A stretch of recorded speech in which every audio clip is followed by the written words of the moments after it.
Hey y'all, welcome back. In this episode, I'm going to be putting a diesel heater in the Jeep Gladiator, affectionately known as Bob. I'm Rob, and this is Happy Motoring.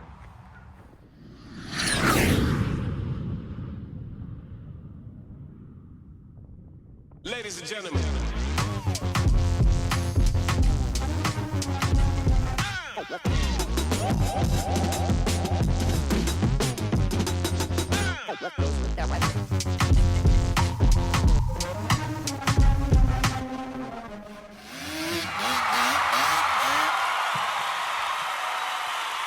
All right, so we went with the Vevor 8 kilowatt diesel heater. Purchased on Amazon. There was a variety of different choices. You can get one with just a basic display. I opted for the one with a little bit upgraded multicolor display, and it came with a wireless remote to control it. They also have some functions or some options of ones that have Bluetooth capability, and you have like an app on your phone you can use to control it. I didn't want to bother with that, so I just went with the one with the wireless remote. Hopefully that'll suffice. I mounted the display up here on the back side of the cab, right up here. The unit itself is mounted inside this storage cubby. It's right here, with the heat outlet going right here.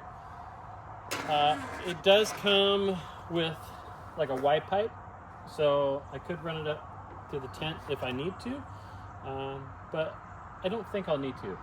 I've got it installed and tested it, and it heated up pretty quickly. Okay, so the installation was pretty straightforward on this one. I was fortunate because the Jeeps had a diesel heater in it in the past. So the hole in the bottom of the bed was already there. There was a steel plate put over it. So I just had to unbolt that plate, and then the cutout was already there. So if you're doing a hard-mounted diesel heater, they're almost all identical. And they have the exhaust, the inlet for the combustion chamber, and the fuel all coming out the bottom side of the unit. So those all have to be, there's got to be a hole cut out, oval shape, about yay. You got to cut in the bed of your pickup or, in the back of your cab, wherever you're putting it, that has to go outside. So that hole was already there. So, and I don't know what heater was in here before, what brand or what size, but this one, the 8 kilowatt Vevor, direct fit. I mean, it mounted in the exact same locations. It comes with a mounting plate, 4 holes that go down in there. And once I put that mounting plate on, dropped it in a position, it bolted up right to where the previous owner had put the plate in. So I assume either I got really lucky or they're probably all the same.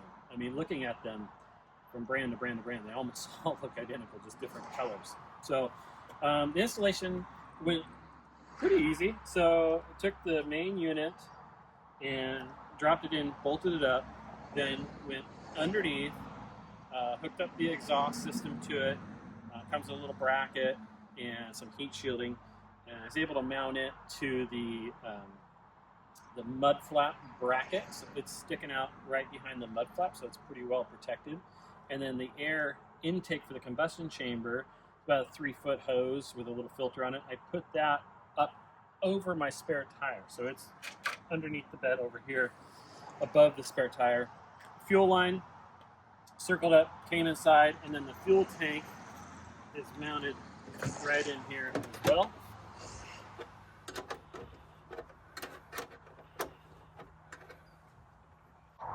Okay, so as far as the fuel tank goes, it came with a 10-liter fuel tank. Came with the kit itself, but that one was too big for where I wanted to put it. I put it right here above the heater itself, and I wanted it over on this side to keep the other side more open. But that one was too large. So I purchased a second fuel tank off Amazon also. This one is an 8-liter, so it's a little bit smaller. But, reading the fuel consumption and whatnot, I think this will still probably get me 2, maybe 3 nights of usage, depending on how often it runs. But that should be plenty, I think, for my application. And this one was able to be bolted up above the tank. So I did have to do a little bit of MacGyvering to get it to work here because the way the tank works, it has like a recess where you bolt it in. And so it was going to be flipped around the other way where the fuel filler was right here against my electrical, which I didn't want that. So I mounted it backwards. I had to use some spacers to hold it to the mounting bar here, but it worked out okay. Seems to be good and solid. Fuel pump is located right behind it. As far as electrical goes, the electrical installation is super simple. It comes with a nice harness, has a plug-in for the fuel pump already, has a wire that runs up to the display screen, and then really, just as far as installation-wise, it's power and ground, and that's it. And I have a circuit board right here that's connected to the lithium battery I have in the back. So it was literally, and it came with a fuse, but my system's already fused, so I just cut all that off, trimmed the wire to length, and tapped it in directly to the fuse block and ground block I have here already. So electrical installation was pretty simple. So this is the location of the muffler. It's just mounted to the bracket here on the mud flap. So pretty simple installation, just like a little L bracket there, sticks out. It's fairly well protected with the mud guard and then fender flare, so I don't think it'll be any problem. Hopefully the heat's not too much here, but it didn't seem like it running it for a little while. Actual heat output, the air duct there, it's just like a piece of 3-inch kind of like dryer vent type. And just put it right here. Again, this vehicle already had one in here, but it must have been a little bit of smaller heater, because I would say it was probably a 2.5 inch heater duct. So I had to enlarge this a little bit to get that to fit. But super easy installation. Aside from that, I didn't even have to cut the heater duct at all. I just bent it right over, kind of 90 degrees. Heat outlet's right there. This is somewhat adjustable. You can kind of turn it and pivot it how you want. And again, if it doesn't have enough heat up to the tent, I might hook up the Y pipe, run it straight up through here to the tent as well. But we'll see how that does. Let me show you guys the display.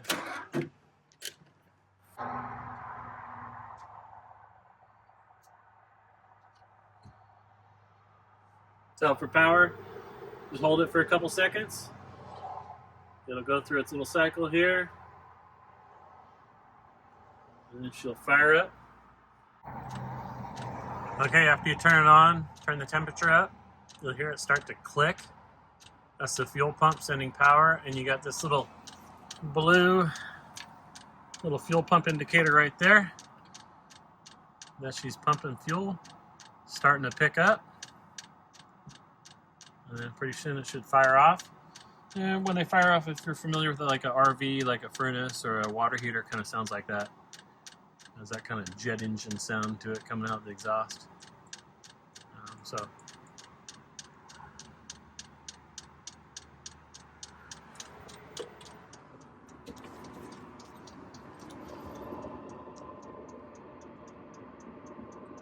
Yeah, I don't know if you can hear it. I don't know if you can hear it, but it's fired off. Definitely burning. The fuel pump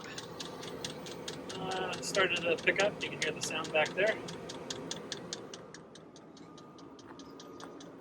And now we're getting some heat developing there.